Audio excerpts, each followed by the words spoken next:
Is my room tour. Today we're gonna be showing you like all the behind the scenes of my setup, my video production thingies, and all the gear that I use. Now the title is a little bit misleading. I need to preface this. It's not even close to $10,000 in terms of the amount of money that I spent over this. And mind you, most of what makes up the tech and expensive things in this room are either loan units or things sent to me, or basically things accumulated over the last 5 years or 6 years of just collecting technology. I think some of the stuff in here dates back all the way to maybe even 2015, 2016, so when I first started buying tech. So while it looks expensive, I'm just using it for a clickbait title because that's how YouTube works nowadays. You gotta put the price tag in there.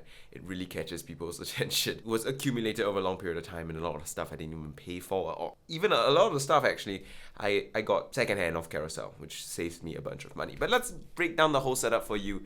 It is a pretty interesting setup. I'm pretty proud of what I've done with the room, and I think overall the setup is pretty interesting. So we're gonna break it down and all that stuff. So let's get into it. Oh yeah, and I didn't pack this room because I wanted to give you guys a realistic behind the scenes of how actually messy my setup is. Also, I was lazy. So let's get into it. Now let's give you a tour of the room. Let's start off with the main setup. Now this is the desk setup right here. We've got this monitor right here. Now this is the Philips Brilliance 328P6, which I did a video about I did a sponsored bid on it and I got to keep it, so there you go. It is a 4K monitor VA panel. It is pretty decent. I mean, it's alright. It's got USB hub. It's good enough for like text documents and general video editing, but if you want to do color grading, it's actually not the best. Like, it's okay. It's color accurate, but it's not very well saturated, and its view angles do struggle a little bit because in this case, as you can see,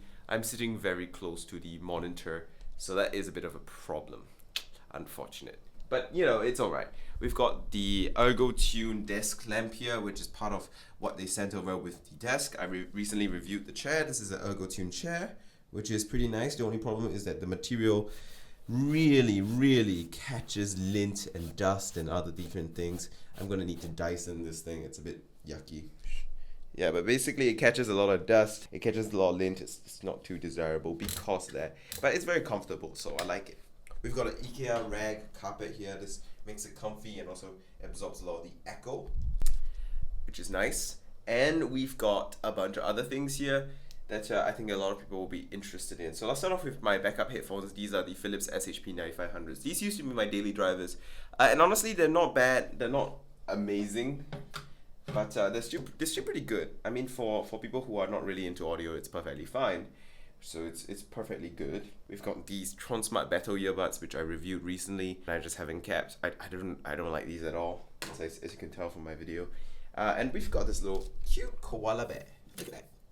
So my sister got me this. So she asked me to shout it out in a video, and I use it to hold pens and a vernier caliper so I can do measurements for like gaming mics and things like that. And we have 3 hard drives here. This is how I archive footage. It's terrible, but it gets the job done. And then we've got a notebook. This is where I like write ideas and things like that and plans. And then we've got a little planning sheet, though I don't really use it too often because we're digital and we don't use paper. We're organized, but we used digital systems because that saves the earth. Very good.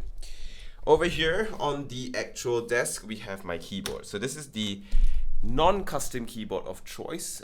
This is the Equinix L80 or Lime 80, and that video is coming really soon, but I'm procrastinating on it. Now, fun fact, I am creating a new channel just for mechanical keyboards. It's called Zxtech Mech. How innovative, how new, how exciting, but you can check it out. I'll probably link it in the description if I remember. If I forget, please tell me in the comments. I'll link it in the description. It's going to be a page dedicated to mechanical keyboards because I don't want my page to be flooded by mechanical keyboards. Now, one thing I noted about mechanical keyboards viewership is that this viewership, they only watch mechanical keyboard stuff. They don't care about PC stuff. They don't care about audio stuff. They don't care about monitors. They don't care about gaming mice. Now, while a lot of PC content consumers like watching mechanical keyboard content, it's not the other way around. Like, it's like 80% of people who watch my channel for PC stuff or monitor stuff or, general accessory stuff, they like watching keyboard stuff. But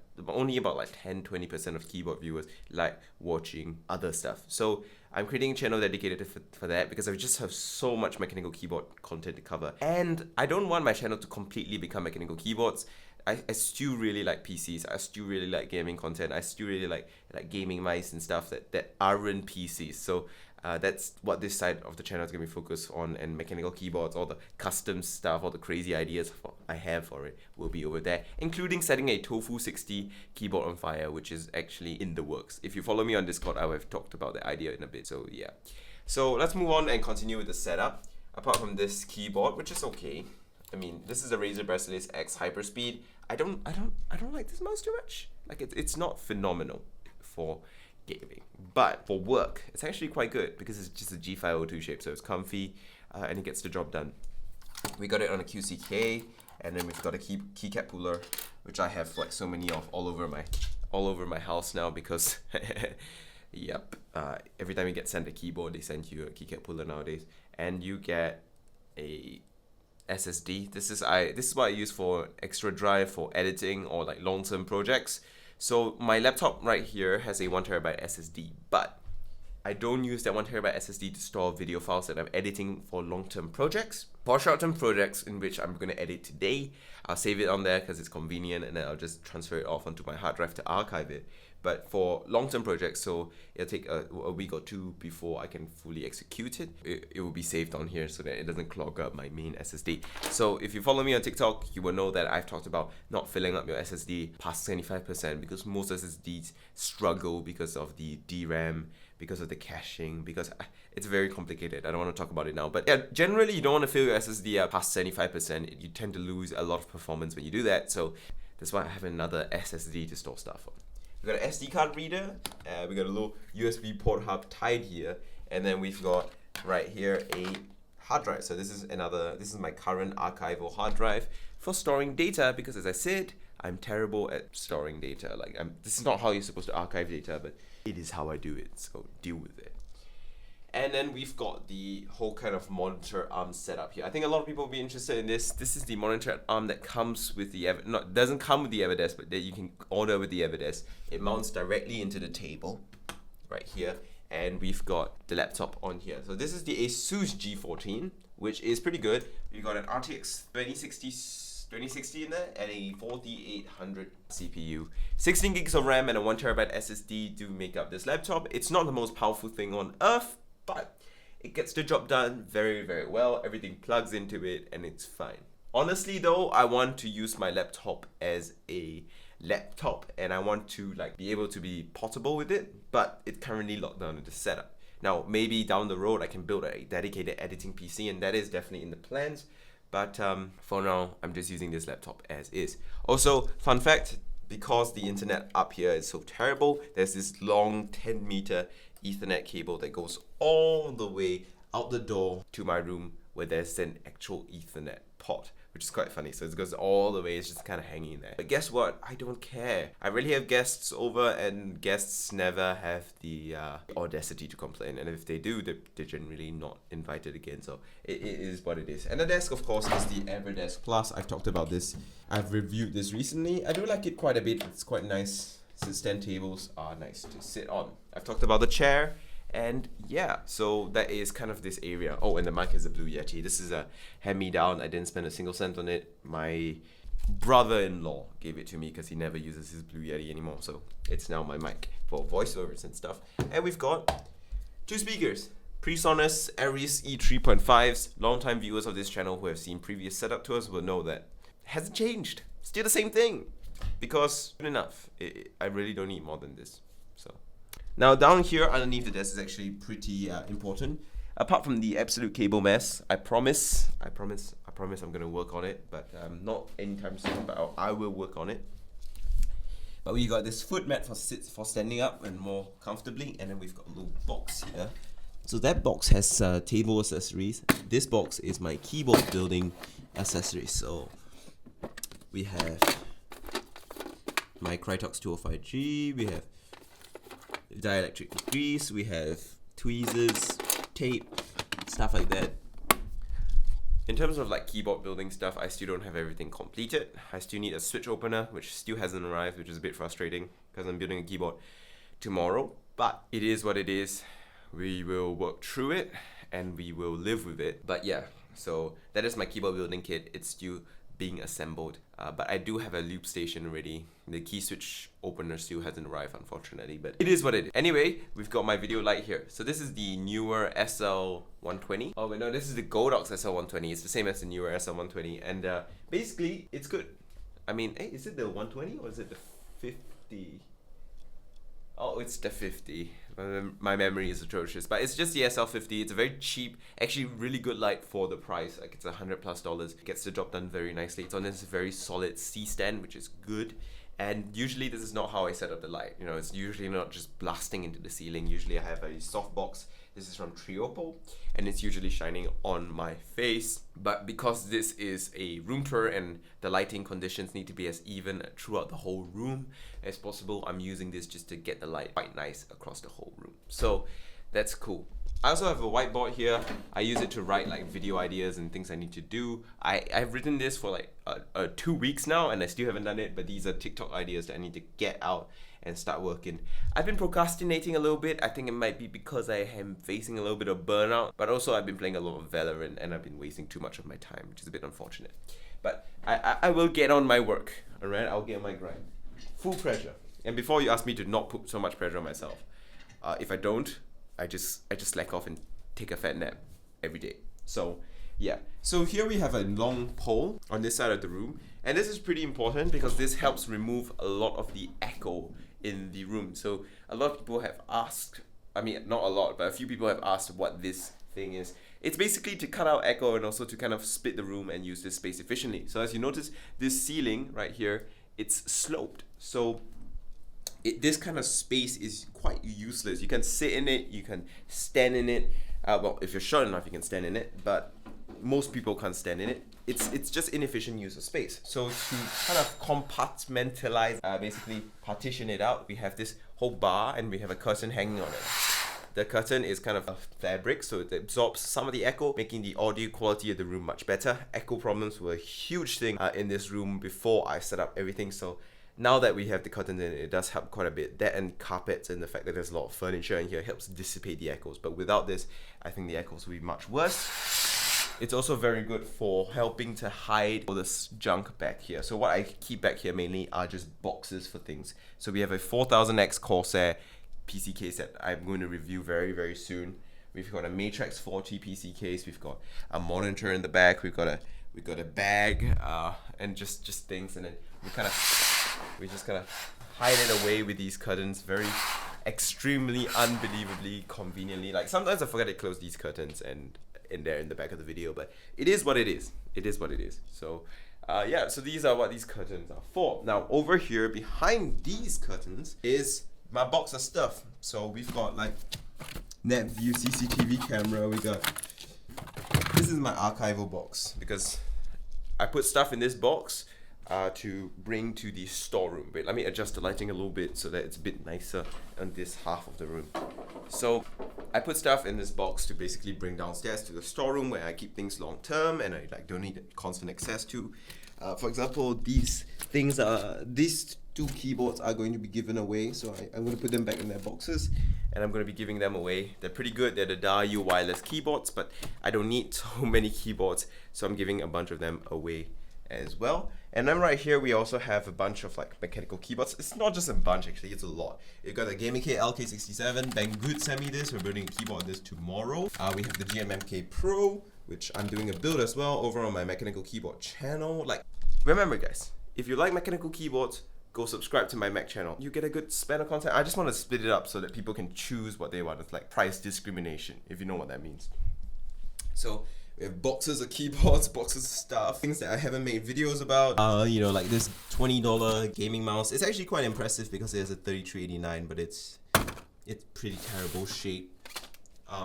What else? RK68 and B68, both of which I am going to mod. So I'm going to mod both of these keyboards because I really like these keyboards. And I think that they are great budget options for modding and getting stuff done and getting a very interesting experience for a good price. So that's cool. We got like foam here for keyboard modding. We have keycaps. We have a box full of key switches. Like, can you hear that? Can you hear that? These are all switches. These are Milky Yellows, AE board Navy R1.5s, and Lumia Linears, which I bought because I was interested in them.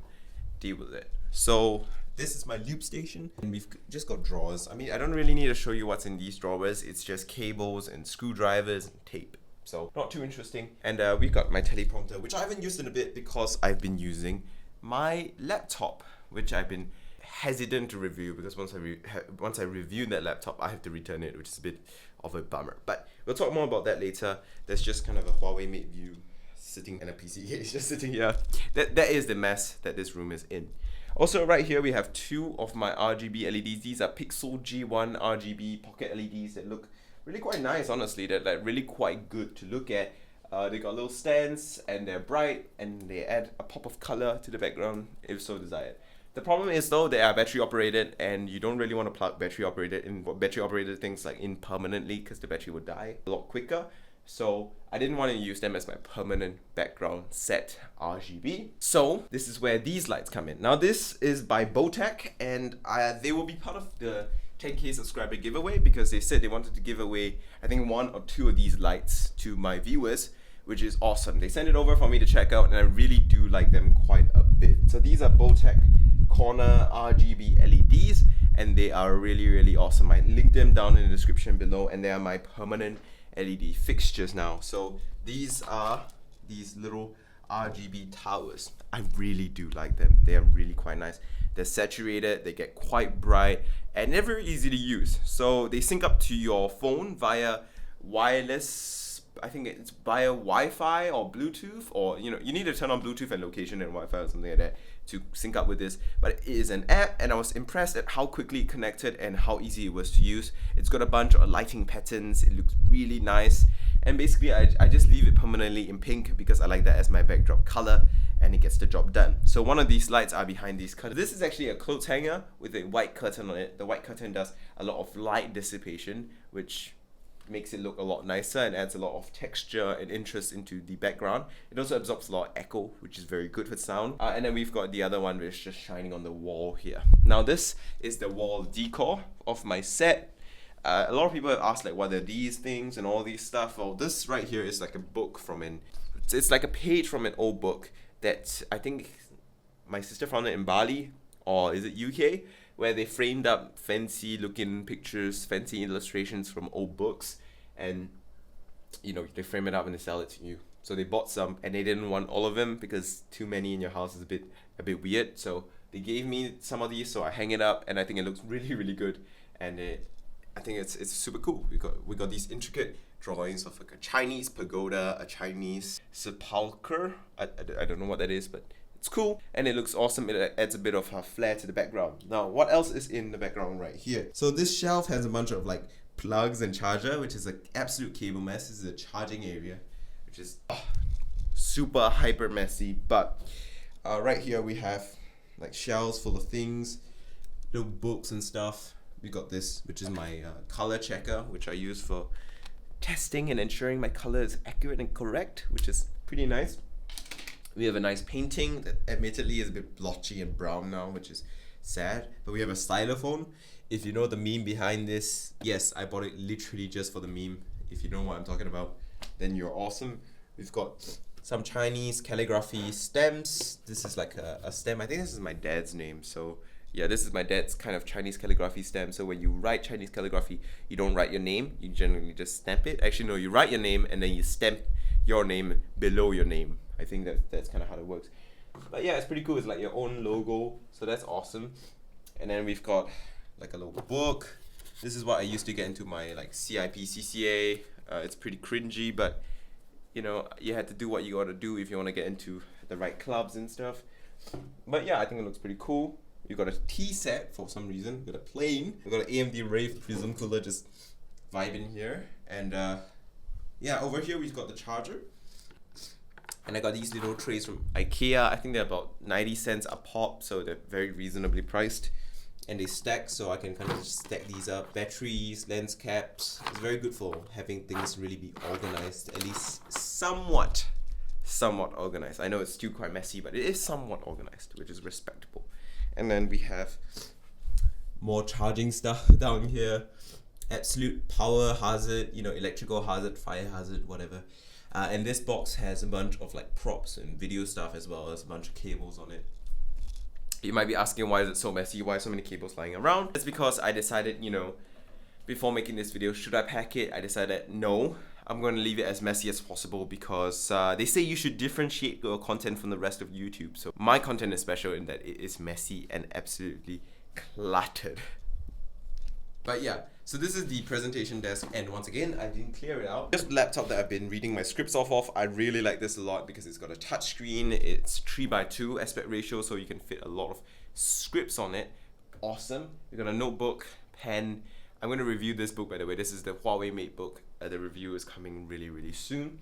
We've got the EOS M6 right here, which is a nice little B cam. I mean, I'm gonna use it as a B cam, but it's not very good for video quality. It doesn't match up to this Fujifilm X-S10, by the way, which is superior. For my phones, if you're curious what phones I'm using a Note 9 because a Note 9 is nice. I don't need a better phone nowadays. We've got a Viltrox 23mm f4. This is f1.4. This is the main lens that I use for filming videos because it's fast, it's sharp enough, and it was cheap to get. It was like $300, $400, which is good. So that's nice. We have my mic kit, which is the Rode Link lavalier microphones. And then we have a little plant, a fake plant. I put my mic on the fake plant because it's kind of funny to look at. And that's what's on the desk. And that's pretty much it for this room. I mean, apart from that, I guess we've got like my camera setup, which I'm sure you're interested in. This is the Inno F80, which is the tripod I use. And the main camera I use is the Fujifilm X-S10. And I'm using a 10-24 wide angle lens, which is very good for vlogging because you can go like Casey Neistat and pretend to like emphasize on a point and zoom in like that. Like, so today we're going to be running 15 miles and then start playing a time lapse and like Casey Neistat and stuff like that. But either way, this is my room. This is the video production tour. It's a lot of different stuff. It's very, very messy, but it's very, very cool. I mean, so this is like the normal set angle that you look at, that you get to see all the time. And this is what I look at when I'm making my videos generally. So that it is it for my room tour. This is my video production room tour. My desk setup included, everything included. I hope that was interesting. I hope that was fun to look at. I mean, I know a lot of viewers like looking at setups and stuff like that. So I hope that was interesting. I hope that was fun. And that was a good time. So long as you enjoyed it, I'm happy and you're happy. So with that, I'm gonna end this video off here. Now remember guys, I didn't get all of this overnight. This was accumulated over a very long period of time. So don't just go screaming in the comments that, you know, you're loaded or like you're hyper rich or whatever. It's not. It's been accumulated over a very, very long period of time, and it was a slow growth. Honestly, most of my things to this day still are slow growth. So I'm gonna end this video off here. Thank you guys so much for watching. Like, comment, and subscribe. And follow me on Instagram if you want to see behind the scenes, more of the setup. And join my Discord if you have any questions you want to ask. Goodbye.